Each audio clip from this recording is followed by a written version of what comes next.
Alright, welcome everybody. Eugene Hughes Motorized. Let's talk about the two-stroke engine here, huh? So I cut one in half, made this little thing up for us so I can do a little show and tell, and I can tell you everything I know about the two-stroke engine. Alright, that concludes the video because I really don't know. Alright, now I know a few things about it here. So we can take a look at this here and we can use this as a learning tool, right? So, first off, why do we call this a two-stroke engine? Has something to do with two, right? And we know that there's a four-stroke engine out there. Well, power cycle.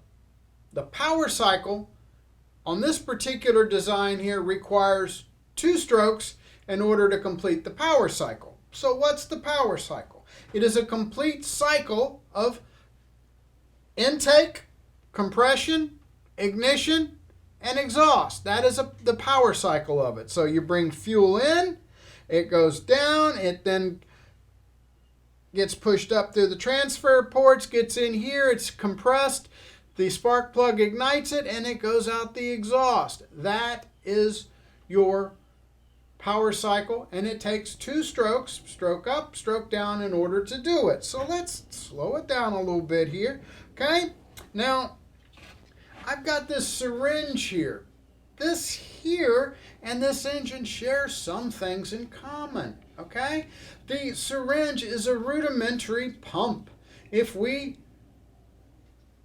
push in on the plunger, it will then, if there's a liquid or an air here, it then shoots it out. Your piston behaves in a very similar way to this rubber plunger here. In our syringe, and of course with the syringe here, if we draw back, we create a vacuum and we can suck in a liquid or air into the chamber here. And the piston, when your piston is traveling up and it's covering the transfer ports and it's covering up the exhaust port here, it's creating a vacuum here in the bottom end here. Okay, now look at the piston skirt. Just as this piston skirt clears your intake, it's sucking air and fuel through the intake port here. The carburetor works like a siphon. So basically, as you're sucking air through it, it sucks gas from the carburetor bowl through the jet. You want, and ideally it's about a 16-to-1 mix. 16 parts air, 1 part fuel like a spray coming in here. It then goes in here, and then when your piston is traveling downward, your crankshaft is going to be turning counterclockwise.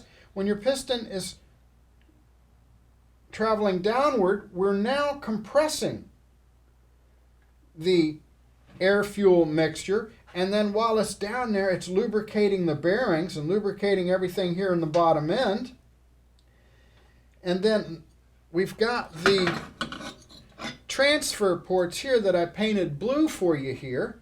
Just as soon as when your piston is traveling down, just as soon as the piston clears the transfer ports, the compressed air-fuel mixture gets pushed into this area here. Now we may call this the combustion chamber because combustion takes place in the whole area here. Some people say it's just only at the top. It's open to interpretation, all right? But the charge of fresh air and fuel is pushed in here, and it also helps push the spent exhaust gases out. So just push the believe button on that for right now. All right, so your piston is then traveling upwards here, and we are compressing the fresh charge of air and fuel, and then just right before it gets to top dead center there, almost all the way at its furthest extent of travel, we get the spark. And that spark ignites the compressed air and fuel. Now this, some people will refer to only this as the combustion chamber, but combustion, as soon as this thing ignites, combustion is taking place, and it then forces the piston down. And as far as I'm concerned, we've still got air-fuel mix combusting in this area here, so I'm going to call this part of the combustion chamber 2. Now make note, right here, right when this piston here clears your exhaust port, that's when exhaust is going to be going out. Here, we are compressing the fuel again here. So while we're trying to get rid of the exhaust gas, we're now forcing a fresh charge of air and fuel in, and that's going to force exhaust out. Now the two-stroke engine is not the most efficient engine. There is some waste. As you notice, the exhaust is open and we're charging air and fuel here. So some of the fresh air fuel will get pushed out of the exhaust. So you will have unburned fuel and oil going out the exhaust. Just part of the nature of the beast. It's a very simple engine, but that's how it works. So then it repeats, and it goes, and it goes, and it goes. Repeat, repeat, repeat. Okay, so let's take a look here at the internals here with the crank and the piston pulled out. The timing, as it's called, the port timing, is critical to how the engine runs. You've got a little bit of wiggle room as far as moving up and moving down on some of these ports here and still have a decent running engine. And that's what some of the performance people take advantage of when they play with a port timing here. They will use a degree wheel here and do some basic calculations. So let's put this back.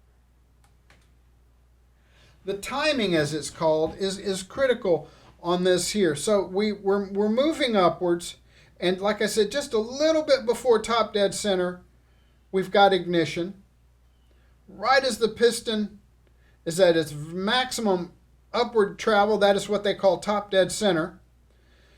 The combustion is in maximum effect, and then that then pushes the piston down. So the skirt here then blocks your intake.